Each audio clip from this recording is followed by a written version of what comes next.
നമ്മൾ ശിവൻ ഭൂമിയാണ്, ഈ മഹാദേവൻ ഈ ദേശമാണ്, ഓരോ ശിവക്ഷേത്രങ്ങളും ഓരോ പഞ്ചഭൂതങ്ങളുടെ മുഖങ്ങളാണ്, പഞ്ചമുഖമാണ് ശിവദേഹങ്ങൾ, ശിവക്ഷേത്രങ്ങൾ. അത് ശരീരത്തെ, ശിവത്വത്തെ ജനിപ്പിക്കുന്ന ആലയങ്ങളാണ്, നിലയങ്ങളാണ്, ശാസ്ത്ര നിലയങ്ങളാണെന്ന് പറഞ്ഞപ്പോൾ ഒരു വീഡിയോയിൽ ഞാനിങ്ങനെ പറഞ്ഞപ്പോൾ അതിൻ്റെ താഴെ ഒരു കമൻറ്റ് വന്നിരുന്നു. ശിവനെ ഭൂമിയായിട്ട് ഒതുക്കി സംസാരിച്ചത് ശരിയായില്ല, അത്രയും ചെറുതായിട്ട് സങ്കുചിതമായിട്ട് ചിന്തിച്ചത് ശരിയായില്ലായിരുന്നു. അപ്പോൾ ഭൂമി ശിവനാണെന്ന് പറഞ്ഞപ്പോൾ അത് വളരെ സങ്കുചിതമായി പോയി, വളരെ ചെറുതായിപ്പോയി എന്ന് ആർക്കെങ്കിലും തോന്നിയാൽ ആ ശിവനെ വിട്ടിട്ട് നമുക്ക്, ഈ ഭൂമിയെ വിട്ടിട്ട് നമുക്ക് നിൽക്കാനോ നമുക്ക് ജീവിക്കാനോ കഴിയുമോ എന്നുള്ളൊരു ചോദ്യം കൂടി നമ്മൾ ചിന്തിക്കണം. ഈ ഭൂമിയല്ലാതെ നമ്മളെങ്ങനെയാണ്, ഈ ഭൂദേശനില്ലാതെ, ഈ പഞ്ചമുഖനില്ലാതെ, ഈ പഞ്ചബന്ധു ഇല്ലാതെ, മണ്ണ് ജലം വായു അഗ്നി ആകാശം എന്ന് പറയുന്ന ഈ പഞ്ചബന്ധു ഇല്ലാതെ, ഈ ദിഗംബരനില്ലാതെ, ഇല്ലാതെ, ഈ ജീവധരനില്ലാതെ, ഈ നാഗത്തെ അണിഞ്ഞിരിക്കുന്ന നാഗഭൂഷണനില്ലാതെ നമുക്ക് എങ്ങനെയാണ് നിലനിൽക്കാൻ പറ്റുന്നത്? ഈ ഭൂമി 7 കടലും 7 കരയും ചേർന്ന ഈ അർദ്ധനാരീശ്വരനല്ലാതെ നമ്മൾ ഏത് ശിവനെക്കുറിച്ചാണ് സംസാരിക്കുന്നത്? ഈ ചന്ദ്രനാഥനെ അല്ലാതെ ഏത് ശിവനെയാണ് നമുക്കറിയാൻ കഴിയുന്നത്? ഈ ശവദേഹത്ത് നിൽക്കുന്ന ശ്മശാനവാസിയായിരിക്കുന്ന ഈ ഭൂമിയല്ലാതെ, കപാലങ്ങൾ വീണ് കിടക്കുന്ന ഈ ഭൂമിയല്ലാതെ വേറെ ഏത് ശിവനെക്കുറിച്ചാണ് നമ്മൾ സംസാരിക്കുന്നത്? ഏതാണ് ആ ശിവത്വം? മാധവനില്ലാത്ത ഏത് ശിവനാണുള്ളത്? ഇതിലും വലിയ ശിവനേതാവുള്ളേ? ഇനി ശിവനെ വലുപ്പത്തിൽ കാണണമെങ്കിൽ വേറെ എവിടെയും കാണാം. നമ്മുടെ പ്രോട്ടോൺ എന്ന് പറയുന്ന ഏറ്റവും വലിയ പരമാണുവിൻ്റെ അവസ്ഥയായിരിക്കുന്ന ഈ ഭീമനായിരിക്കുന്ന ഈ ശിവനല്ലാതെ വേറെ ഏത് അവസ്ഥയെക്കുറിച്ചാണ് നമ്മൾ ചിന്തിക്കുന്നത്? ഏത് വ്യവസ്ഥയിലേക്കാണ് നമ്മൾ, ഏത് വലുപ്പത്തിലാണ് ഇത് കാണേണ്ടത്?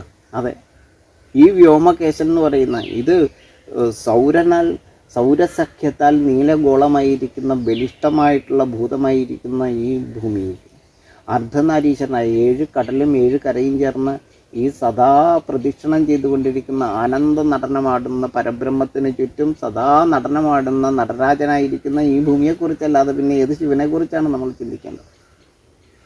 വലിയൊരു ശിവൻ വേറെ ഉണ്ടോ? ഈ ജീവധരനല്ലാതെ വേറെ ഏത് ഭൂമിയെക്കുറിച്ചാണ് ചിന്തിക്കുന്നത്? ഋഷഭവാഹനല്ലാത്ത ഏത് ശിവനെക്കുറിച്ചാണ് നമ്മൾ ചിന്തിക്കുന്നത്?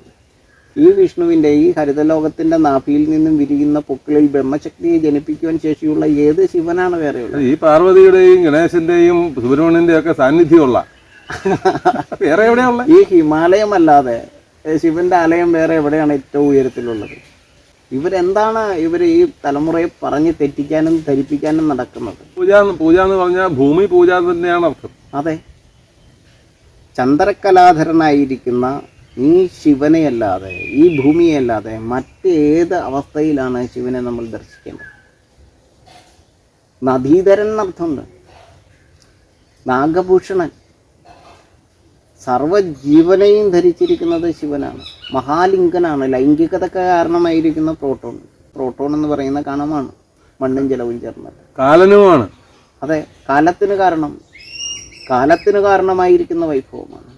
ജീവനായിരിക്കുന്ന അവസ്ഥയിൽ മാത്രമാണ് കാലമുള്ളത്.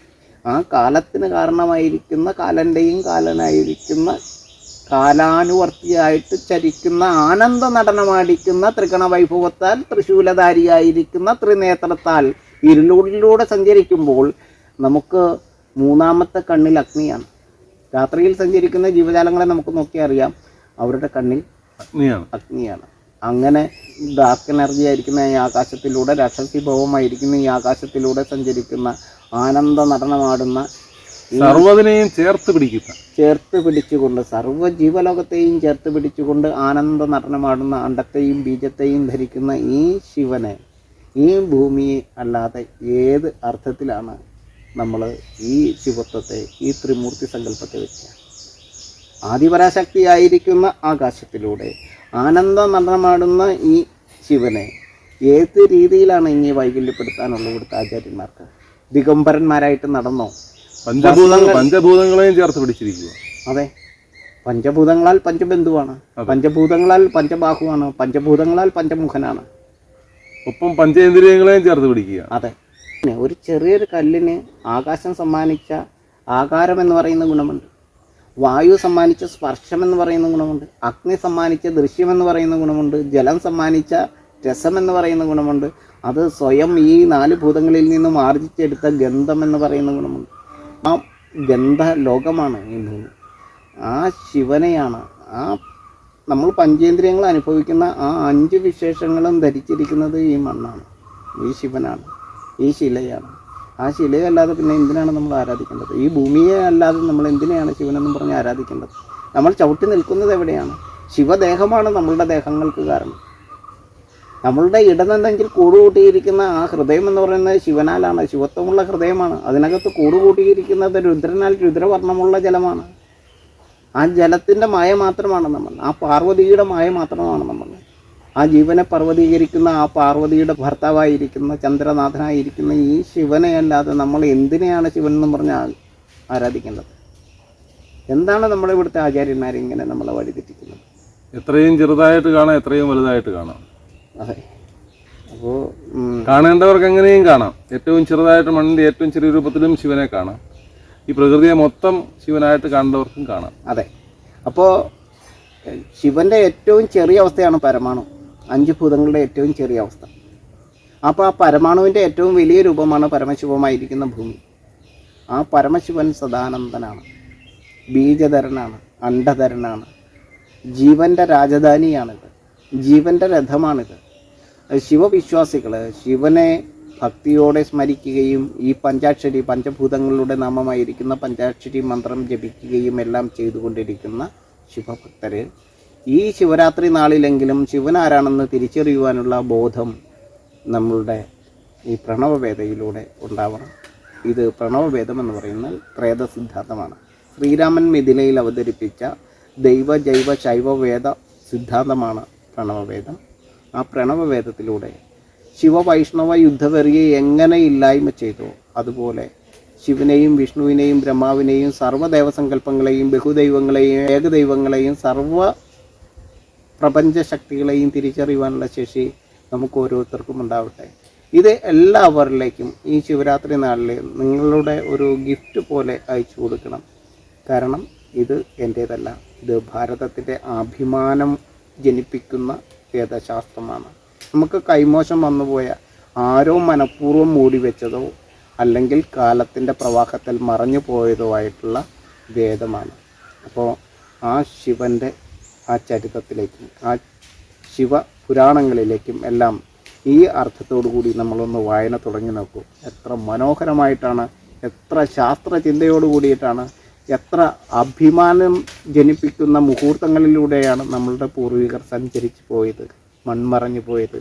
ആ പിതൃക്കളുടെ ശരീരാംശത്തെ പേറി നിൽക്കുന്ന ഈ മഹാവൃക്ഷ പ്രകൃതിയുടെ പാദങ്ങളിൽ നമസ്കരിച്ചുകൊണ്ട് പിതൃബലികളെ ചെയ്തുകൊണ്ട് നമുക്ക് ഈ ശിവരാത്രി ശാസ്ത്രത്തിൻ്റെ വിജയത്തിൻ്റെ ഉത്സവമാക്കി ഈ ഭൂമിക്ക് വേണ്ടിയിട്ട് ഉറക്കം നിൽക്കുന്നവരുടെ ഒരു ലോകക്രമത്തിന് വേണ്ടിയിട്ട് നമുക്ക് അങ്ങനെ ഒരു തലമുറകളെ സുരക്ഷിതമായി വളർത്തുന്നതിന് വേണ്ടിയിട്ട് ജാതി മത രാഷ്ട്രീയ വർണ്ണവർഗ ചിന്തകൾക്ക് അതീതമായിട്ട് സപ്തഭൂഖണ്ഡങ്ങളെയും സ്നേഹിക്കുന്നവരായിട്ട് ഈ ജലസമൃദ്ധിയാൽ സർവ്വവിഭവങ്ങളും വിളയുന്ന ഒരു ലോകക്രമം ഉണ്ടാകട്ടെ എന്ന് പ്രാർത്ഥിച്ചുകൊണ്ട് ഒന്നായി ചേരുന്ന ഒരു മുഹൂർത്തത്തെക്കുറിച്ച് ആലോചിച്ചുകൊണ്ട് നിർത്താം. ജയ് ഹിന്ദ്, ജയ് ഭാരതം, ജയ് ശ്രീരാം.